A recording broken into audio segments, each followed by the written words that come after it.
राज्यातील विधानसभा निवडणुकी संदर्भात एक मोठी बातमी समोर आलेली आहे। मराठा आंदोलनकर्ते मनोज जरांगे पाटील यांनी विधानसभा निवडणुकीतून माघार घेतलेली आहे। आता त्यांनी पत्रकार परिषद घेतली आणि या पत्रकार परिषदेमध्ये आपण ही विधानसभा निवडणूक लढणार नसल्याची माहिती त्यांनी दिलेली आहे। तसंच आपण लढणार नाही तर पाडण्याचं काम करण्याचा निर्णय देखील आपण घेतला असल्याचं मनोज जरांगे यांनी स्पष्ट केलेलं आहे। त्यामुळे आताच्या घडीची मोठी बातमी आहे की मनोज जरांगे जे आहेत ते या विधानसभा निवडणुकीमध्ये लढणार नाहीये। त्यामुळे त्यांनी घेतलेल्या या निर्णयामुळे आता राजकीय चर्चांना जोरदार उधाण आलेलं आहे। मनोज जरांगे पाटील यांनी माघार घेण्याचं नेमकं कारण काय असू शकतं, त्यांच्या मागे कोण असू शकतं, अशा प्रकारच्या चर्चांना सध्या तरी उधाण आलेलं आहे। आपण जर का पाहिलं तर मनोज जरांगे पाटील हे 3 नोव्हेंबर पर्यंत म्हणजे कालपर्यंत सुद्धा असं म्हणत होते की मी उमेदवार देणार आहे, आमचे उमेदवार निश्चित झालेले आहेत, आमच्या मित्र पक्षांच्या उमेदवारांच्या याद्या येत आहेत, त्यामुळे ही विधानसभा निवडणूक आम्ही लढणार आहोत आणि जे मराठा आरक्षणाच्या विरोधात आहे त्यांना पाडण्याचं काम आमच्याकडून होणार आहे। अशा प्रकारच्या बातम्या असतील, अशा प्रकारची माहिती जी आहे ती मनोज जरांगे यांच्याकडून समोर येत होती। परंतु आज 4 नोव्हेंबरला त्यांनी पत्रकार परिषद घेतली आणि त्यानंतर आपण ही निवडणूक लढवणार नसल्याचं त्यांनी जाहीर केलेलं आहे। मनोज जरांगे पाटील हेही म्हणाले की रात्री 3:30 पर्यंत म्हणजे पहाटे 3:30 पर्यंत आमच्या जी चर्चा आहे ती सुरू होती, मित्र पक्षांसोबत आमच्या चर्चा होत्या।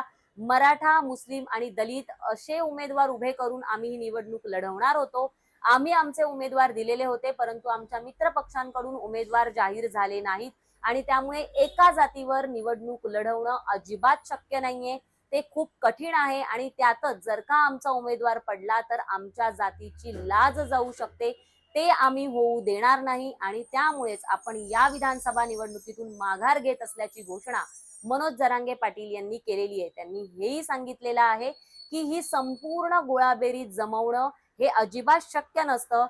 राजकारण हा आमचा काही खानदानी धंदा नाहीये, मी याच्यामध्ये अगदी नवीन लेकरू आहे आणि असं असताना जर मित्र पक्षांची साथ नसेल, जर इतर समाजाची साथ नसेल तर एकटी जी जात आहे म्हणजे एकटे जे मराठे आहेत तीही निवडणूक लढवू शकणार नाहीत आणि त्यामुळेच कुठेतरी माघार घेण्याचा निर्णय आमच्यामध्ये झाल्याचं ठरलेलं आहे।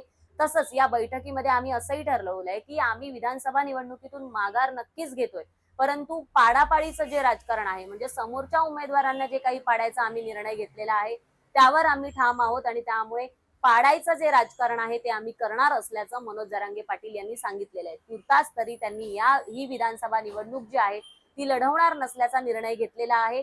आता जर का आपण यामध्ये पाहिलं तर मनोज जरांगे पाटील यांनी जो काही हा निर्णय घेतलाय त्यामुळे राज्यातील राजकीय समीकरणं पूर्णपणे बदललेली आहेत, कारण की विधानसभा निवडणुकीत घोषित होण्यापासूनच म्हणजे होण्याआधीपासूनच मनोज जरांगे पाटील यांनी असं सांगितलेलं होतं की आपण उमेदवार उतरवणार आहोत आणि ते निवडून आणणार आहोत। तसंच जे मराठा आंदोलनाच्या विरोधात आहेत त्यांना पाडणार असल्याचा त्यांनी ठाम निश्चय जो आहे तो केलेला होता आणि त्यामुळेच कुठेतरी गोळाबेरीज करत ती सगळी समीकरणं लक्षात घेत महायुती असेल, महाविकास आघाडी असेल, त्यांनी आपले उमेदवार प्रत्येक ठिकाणी उभे केलेले होते। परंतु आता विधानसभा निवडणुकीच्या तोंडावरच मनोज जरांगे पाटील यांनी माघार घेतल्यानं आता याचा मोठा फटका कुठेतरी महायुती असेल किंवा महाविकास आघाडी असेल यांना बसण्याची शक्यता आहे, कारण की त्या पद्धतीने उमेदवार उभे करण्यात आलेले होते आणि आता यांनी माघार घेतल्यामुळे त्याची समीकरणं पूर्णपणे बदलण्याची शक्यता आहे आणि त्यामुळे राज्यातील राजकीय जे वातावरण निर्माण झालेलं आहे त्यामध्ये नक्कीच बदल होण्याची शक्यता आहे। आता मनोज जरांगे पाटील यांनी हा निर्णय कशामुळे घेतला, त्याच्या मागे कोण असेल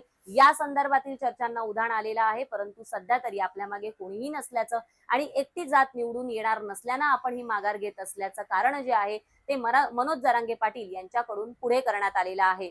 अशाच प्रकारचे राजकीय व्हिडिओ पाहण्यासाठी माय महानगरच्या फेसबुक, ट्विटर आणि इंस्टाग्राम पेजला फॉलो करा आणि आमच्या YouTube चॅनलला माय महानगर लाईव्हला सबस्क्राईब करायला विसरू नका।